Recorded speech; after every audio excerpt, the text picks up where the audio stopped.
कहानी की शुरुआत में हम जेल के अंदर एक लंबे बाल और दाढ़ी मूंछ वाले आदमी को देखते हैं जिसका नाम बॉयका है। बॉयका कोई आम इंसान नहीं बल्कि वो किसी टाइम दुनिया का सबसे खतरनाक बॉक्सर हुआ करता था और वो कई बार वर्ल्ड चैंपियन भी बना। बॉयका इतना ज्यादा पावरफुल बॉक्सर था कि कोई भी फाइटर उसके सामने टिक नहीं पाता था। लेकिन इस वक्त वो जेल में पोछा लगाकर साफ सफाई का काम करता है, क्योंकि पिछली बार जेल के अंदर होने वाली अंडरग्राउंड फाइट के दौरान एक बॉक्सर ने बॉयका का पैर तोड़ दिया था, जिस वजह से वो मैच हार गया और बॉयका का पूरे जेल में जो रुतबा था वो मिट्टी में मिल गया। तब से लेकर आज तक बॉयका की कोई भी इज्जत नहीं करता। हालांकि जिस जगह बॉयका क्लीनिंग का काम करता है वो उस जगह से ऊपर जेल में चलने वाले फाइट्स का शोर सुन सकता था, लेकिन उसके टूटे हुए पांव के चलते वो चाहकर भी फाइट का हिस्सा नहीं बन सकता था। एक वक्त था जब बॉयका यहाँ इस जेल का बेताज बादशाह हुआ करता था, लेकिन अब इस जेल में उसे कोई भी नहीं पूछता और बॉयका की जगह एक नए चैंपियन को लोग इज्जत देने लगे हैं जिसका नाम साइकॉब है। साइकॉब भी एक बहुत ही खूनखार फाइटर है जो अपने सामने वाले ओपोनेंट को मार मार कर उसका बुरा हाल कर देता है। यहाँ हम इस जेल में अंडरग्राउंड फाइट को रिप्रेजेंट करने वाले आदमी को देखते हैं जिसका नाम गागा है, जो पिछले कई सालों से अंडरग्राउंड फाइट करके पैसा कमा रहा है। और आज से कुछ साल पहले बॉयका गागा के लिए फाइट लड़ा करता था, लेकिन बॉयका की टांग टूटने के बाद अब साइकोब गागा का फेवरेट फाइटर है। फाइट खत्म होने के बाद जब गागा यहाँ से जा रहा होता है तब गागा की नजर बॉयका पर पड़ती है। बॉयका की हालत काफी खराब होती है जिसे देखकर गागा को बॉयका पर तरस आ जाता है। इसलिए गागा अपने एक आदमी को कुछ पैसे देकर उससे कहता है कि जाओ यह पैसे बॉयका को दे दो। और जब वो आदमी बॉयका को पैसे देने आता है तब बॉयका पैसे लेने से इनकार कर देता है। ये देखकर गागा समझ जाता है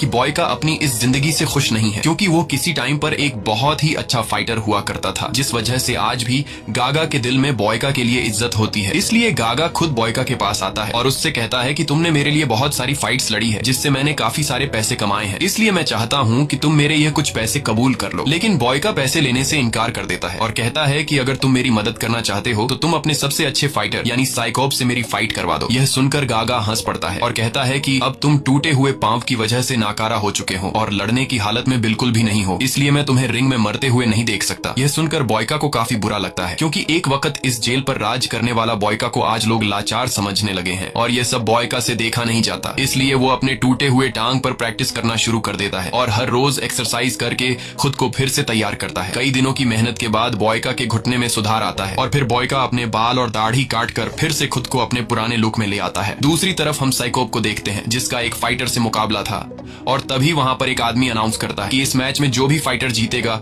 वो फाइटर इंटरनेशनल लेवल पर खेलेगा, जहां और भी कई सारे जेल से दुनिया के सबसे बेहतरीन फाइटर आए होंगे और अगर वो मुकाबला कोई जीत गया तो उस कैदी के सारे क्रिमिनल रिकॉर्ड खत्म कर दिए जाएंगे और जीतने वाले कैदी को जेल से हमेशा के लिए आजाद कर दिया जाएगा, जिसके बाद मुकाबला शुरू हो जाता है। और हमेशा की तरह इस बार भी साइकोब बड़ी आसानी से अपने ओपोनेंट को हरा देता है और खुशी से झूमने लगता है। लेकिन तभी वहां पर बॉयका आ जाता है और बॉयका पीछे से साइकोब पर पानी फेंककर उसे चैलेंज देता है कि अगर तुम एक असली फाइटर हो तो मुझे हरा के दिखाओ। यह सुनकर साइकोब भी काफी गुस्सा हो जाता है और अब वो कैसे भी करके बॉयका को पीटना चाहता था। बॉयका भी इस फाइट के लिए तैयार था और वो अपनी पुरानी खोई हुई इज्जत वापस जीतना चाहता था, क्योंकि जेल के सारे लोग भूल चुके थे कि बॉयका कभी फाइटर हुआ करता था। इसीलिए आज बॉयका सबको याद दिलाना चाहता है कि वो अब पहले से भी ज्यादा खतरनाक फाइटर बन चुका है। लेकिन यहाँ का वार्डन नहीं चाहता था कि साइकोब और बॉयका के बीच फाइट हो, इसलिए गार्ड्स बॉयका को पकड़ लेते हैं। पर यहाँ गागा बॉयका के जुनून को देखते हुए फाइट की परमिशन दे देता है, जिसके बाद बॉयका और साइकोब के बीच फाइट छिड़ जाती है। साइकोब बॉयका पर टूट पड़ता है, लेकिन बॉयका साइकोब के मूव्स को काफी आसानी से रोक देता है और साइकोब बॉयका के सामने ज्यादा देर तक टिक नहीं पाता और यह मैच बॉयका जीत जाता है।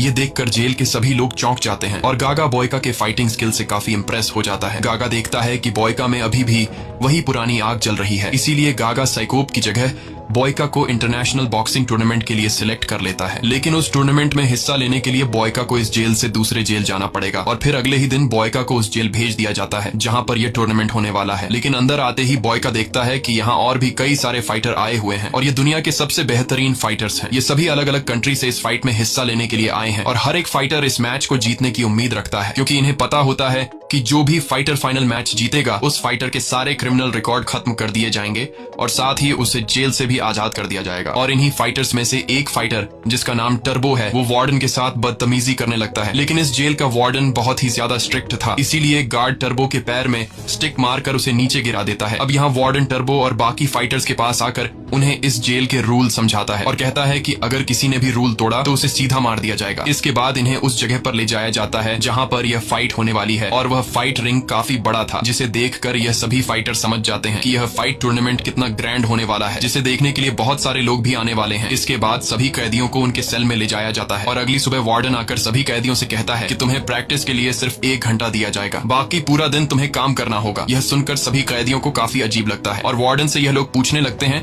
कि इस तरह से तो हम फाइट के लिए खुद को तैयार नहीं कर पाएंगे। लेकिन वार्डन इनकी कोई बात नहीं सुनता और कहता है कि अगर 1 घंटे की प्रैक्टिस में तुम लोग खुद को फाइट के लिए तैयार कर सकते हो तो ठीक है, नहीं तो तुम लोगों को वापस जेल में भेज दिया जाएगा। अब जेल में वापस जाने के डर से न चाहते हुए यह लोग मान जाते हैं, जिसके बाद इन सभी को एक माइनिंग की जगह पर ले जाया जाता है जहां पर उन्हें काफी बड़े बड़े पत्थरों को तोड़ना है और अब न चाहते हुए यह लोग काम पर लग जाते हैं। काम के दौरान बॉयका और टर्बो की आपस में बहस हो जाती है और जैसे ही यह दोनों एक दूसरे को मारने के लिए आगे बढ़ते हैं तभी कुछ गार्ड आकर इन लोगों को रोक देते हैं और तभी इनकी नजर पड़ती है एक फाइटर पर जिसका नाम डॉलर है। डॉलर बड़े सुकून से छांव के नीचे आराम कर रहा होता है। उसे वीआईपी ट्रीटमेंट दी जा रही होती है और उसे यहाँ पर कोई भी गार्ड काम करने के लिए नहीं बोलता। ये देखकर सभी लोगों को काफी गुस्सा आता है, लेकिन ये लोग मजबूर थे, इसलिए ये लोग कुछ भी नहीं कर सकते थे और काम पर लग जाते हैं। काम करते करते शाम हो जाती है, जिसके बाद कुछ गार्ड्स इन सभी को गाड़ी में बैठाकर वापस जेल ले आते हैं जहाँ उन्हें 1 घंटा प्रैक्टिस के लिए दिया जाता है। तभी हम डॉलर को देखते हैं जिसके पास वार्डन आता है और वार्डन यहाँ पर डॉलर को एक डब्बे में ड्रग्स देता है। ये ड्रग्स परफॉर्मेंस एनहांसमेंट के लिए होते हैं, जिसे लेने के बाद डॉलर की बॉडी में और भी ज्यादा पावर आ जाएगी और वो अपने ओपोनेंट को आराम से हरा देगा। अब यहाँ वो दिन आता है जिस दिन टूर्नामेंट स्टार्ट होने वाला था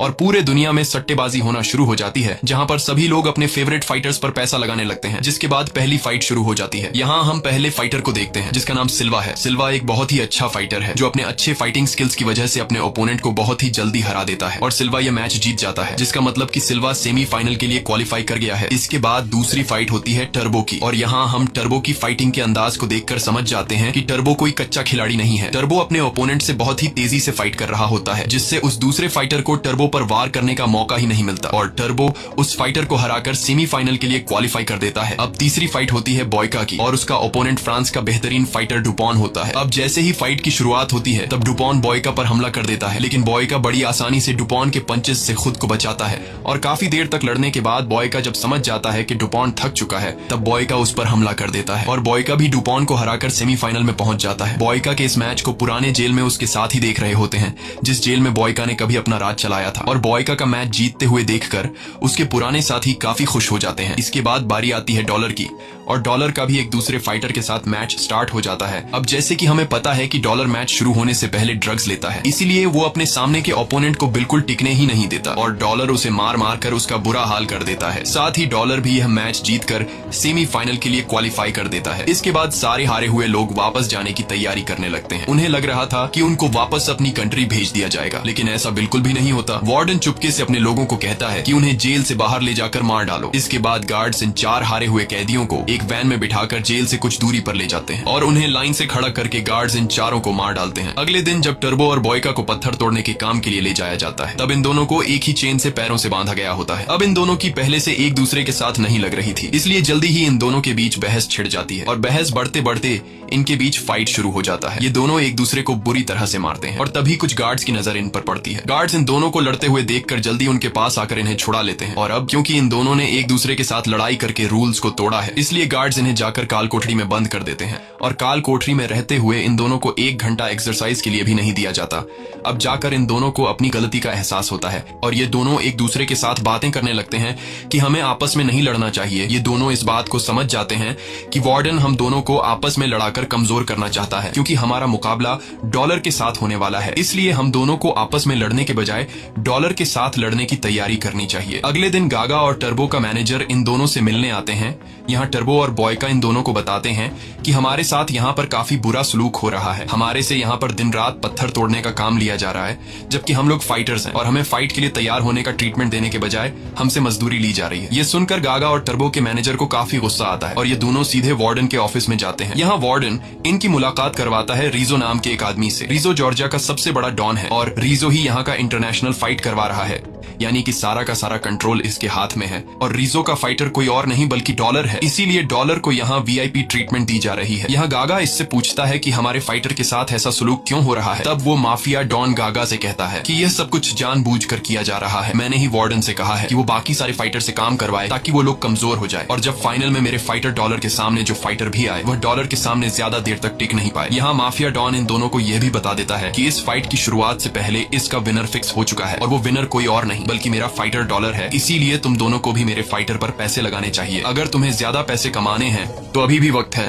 तुम दोनों सारे के सारे पैसे डॉलर पर लगा दो, क्योंकि वही इस फाइट को जीतने वाला है। तब गागा पूछता है कि हमारे फाइटर्स का क्या होगा, जिस पर माफिया डॉन कहता है कि अपने फाइटर्स को छोड़ो और जो पैसे तुम्हारे पास आने वाले हैं उसके बारे में सोचो। अब ये दोनों ज्यादा पैसा कमाने के लालच में अपने फाइटर्स को मौत के मुंह में छोड़कर माफिया डॉन के साथ हाथ मिला लेते हैं। वहीं दूसरी तरफ हमें बॉयका और टर्बो को दिखाया जाता है, जो धीरे धीरे एक दूसरे के साथ अच्छे से बात करने लगते हैं और अपना ज्यादातर वक्त एक दूसरे के साथ बिताने लगते हैं। इन दोनों को समझ आ चुका होता है कि हम दोनों को जानबूझकर ज्यादा टाइम प्रैक्टिस के लिए नहीं दिया जा रहा, क्योंकि अगर हमें प्रैक्टिस के लिए ज्यादा टाइम दिया गया तो हम मैच में डॉलर पर भारी पड़ सकते हैं। इसलिए ये दोनों प्लान बनाते हैं कि जब इन्हें माइनिंग के काम के लिए ले जाया जाएगा वहीं पर यह दोनों प्रैक्टिस किया करेंगे। और अब प्लान के मुताबिक जब भी इन दोनों को माइनिंग की जगह पर काम के लिए ले जाया जाता है तब ये दोनों वहां पर पत्थर भी उठाते हैं और साथ में प्रैक्टिस भी करते हैं। लेकिन प्रैक्टिस के दौरान जब बॉयका एक पत्थर उठा रहा होता है तो फिर से उसके घुटने में दर्द होता है और टर्बो इस चीज को देख लेता है, जिसके बाद टर्बो उसे कुछ जड़ी बूटियां देकर कहता है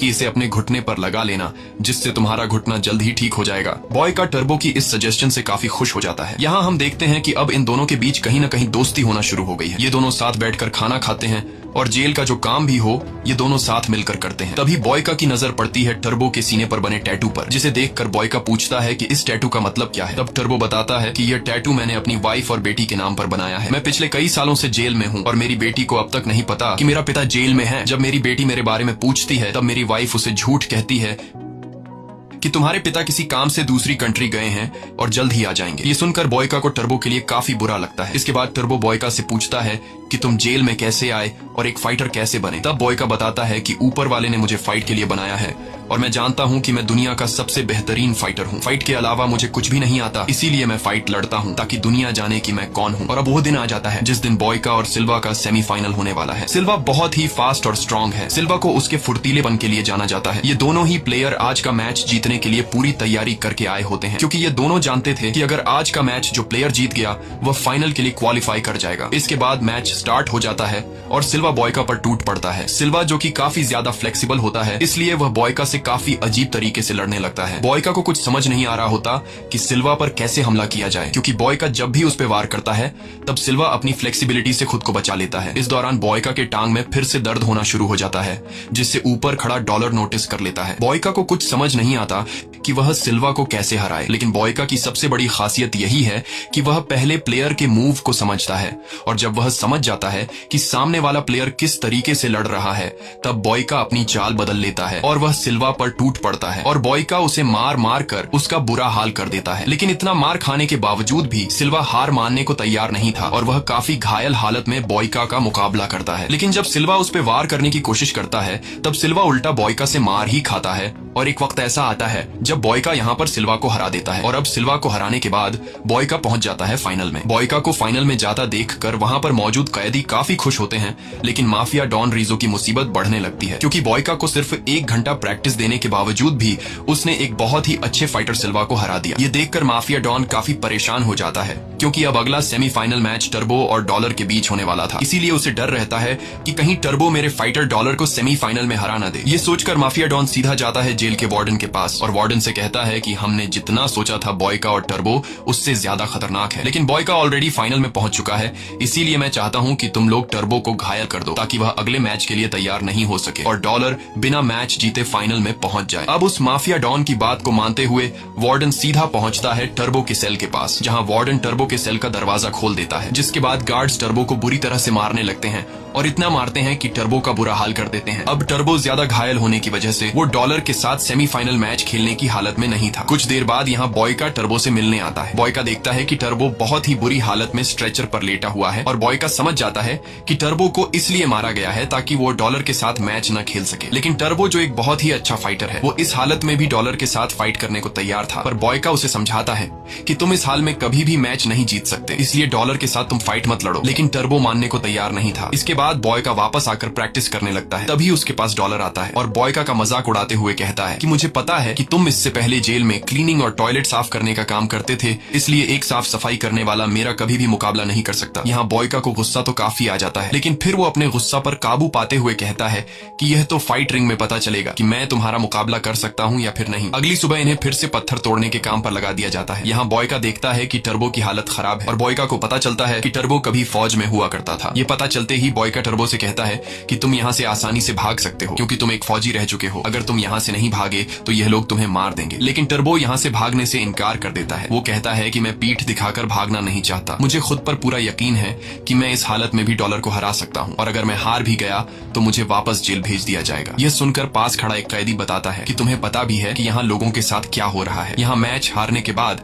फाइटर्स को वापस जेल ले जाने के बहाने जेल से बाहर ले जाया जाता है और फिर उन्हें मार दिया जाता है। ये सुनकर टर्बो घबरा जाता है क्योंकि टर्बो की वाइफ और उसकी बेटी उसका इंतजार कर रही है, इसलिए टर्बो यहाँ से भागने के लिए मान जाता है। अब यहाँ जिस चेन से इन दोनों को बांधा गया था, बॉयका एक हथौड़ा उठाकर उस चेन को तोड़ने लगता है, लेकिन ऐसा करते हुए गार्ड्स इन्हें देख लेते हैं और गार्ड्स दौड़कर इनके पास आते हैं, जिसके बाद टर्बो और बॉयका उन गार्ड से लड़ने लगते हैं और कई सारे गार्ड्स को मारने के बाद उन्हें एक गार्ड के पास चेन की चाबी मिल जाती है, जिससे बॉयका टर्बो के पैर से चेन को खोल देता है और टर्बो यहाँ से भाग जाता है। अब टर्बो को भगाने में मदद करने के लिए गार्ड्स बॉयका के पास आते हैं और उसे मार मार कर बेहोश कर देते हैं। बॉयका की जब आंख खुलती है तब वो एक सेल के अंदर खुद को जंजीरों से बंधा हुआ पाता है और कुछ ही देर बाद बॉयका के पास जेल का वार्डन और माफिया डॉन आते हैं। माफिया डॉन बॉयका से कहता है कि तुमने यहाँ का रूल तोड़ा है, तुमने यहाँ से एक कैदी को भगाने में मदद की है, इसलिए अब तुम्हारा मुकाबला फाइनल में डॉलर के साथ होगा। यह सुनकर बॉयका समझ जाता है कि यह लोग मुझे किसी भी कीमत पर जीतने नहीं देंगे, इसलिए बॉयका उनसे कहता है कि मैं अपने मैनेजर गागा से मिलना चाहता हूँ और तभी पीछे से गागा आ जाता है, जो कि पहले से बॉयका से छिपकर पीछे खड़ा हुआ था। यहाँ गागा बॉयका से कहता है कि मैं तुमसे ज्यादा पैसों से प्यार करता हूँ। ये सुनकर बॉयका समझ जाता है कि गागा भी इनके साथ मिला हुआ है। अब यहाँ हम देखते हैं कि डॉलर का फाइट होने वाला था सेमीफाइनल में टर्बो के साथ,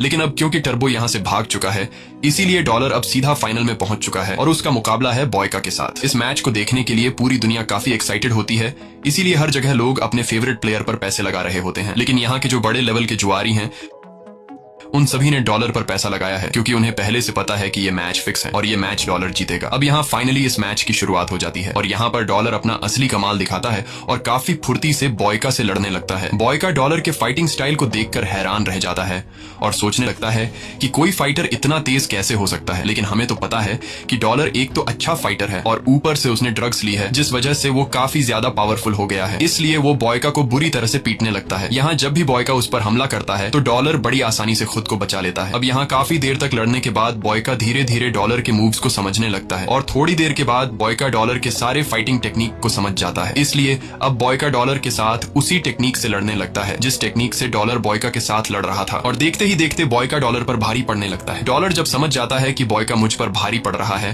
तब डॉलर बॉयका के कमजोर पार्ट्स पर अटैक करता है, क्योंकि डॉलर को पहले से पता था कि बॉयका का घुटना टूटा हुआ है, इसीलिए वो बॉयका के घुटने पर वार करने लगता है, जिससे बॉयका को काफी तकलीफ होने लगती है और बॉयका डॉलर के सामने कमजोर पड़ जाता है। लेकिन बॉयका अभी भी हार नहीं मानता और वो डॉलर से लड़ने लगता है, लेकिन घुटने में तकलीफ होने की वजह से वो डॉलर का पहले की तरह मुकाबला नहीं कर पाता और इसी मौके का फायदा उठाते हुए डॉलर बॉयका पर टूट पड़ता है और उसका बुरा हाल कर देता है और आखिर में डॉलर बॉयका को इतने जोर का किक मारता है जिससे बॉयका रिंग से बाहर गिर जाता है। यहाँ पर मौजूद सभी लोगों को लग रहा था कि बॉयका हार चुका है, इसीलिए रेफरी काउंटिंग शुरू कर देता है और अगर रेफरी के 10 तक काउंटिंग करने तक बॉयका वापस रिंग में नहीं आया तो बॉयका हार जाएगा। यहाँ बॉयका अधमरी हालत में रिंग के बाहर पड़ा होता है और तभी उसे याद आता है कि वो कैसे जेल में साफ सफाई का काम किया करता था और लोग उसका मजाक उड़ाया करते थे। इसलिए बॉयका समझ जाता है कि अगर आज मैंने हिम्मत हार दी तो फिर मैं हमेशा के लिए लोगों का मजाक बन के रह जाऊंगा। इसलिए बॉयका अपने पैर पर वाइपर का कपड़ा बांध लेता है और एक बार फिर से जैसे तैसे हिम्मत जुटाकर बॉयका रिंग में आकर खड़ा हो जाता है। ये देखकर डॉलर के साथ साथ वहां पर मौजूद सभी लोग हैरान रह जाते हैं। तब डॉलर एक बार फिर से आता है हमला करने के लिए, लेकिन बॉयका अब अपने फाइटिंग स्किल्स का दूसरा टेक्निक इस्तेमाल करता है और डॉलर को बुरी तरह से पीटने लगता है। यहाँ डॉलर कुछ भी नहीं समझ रहा होता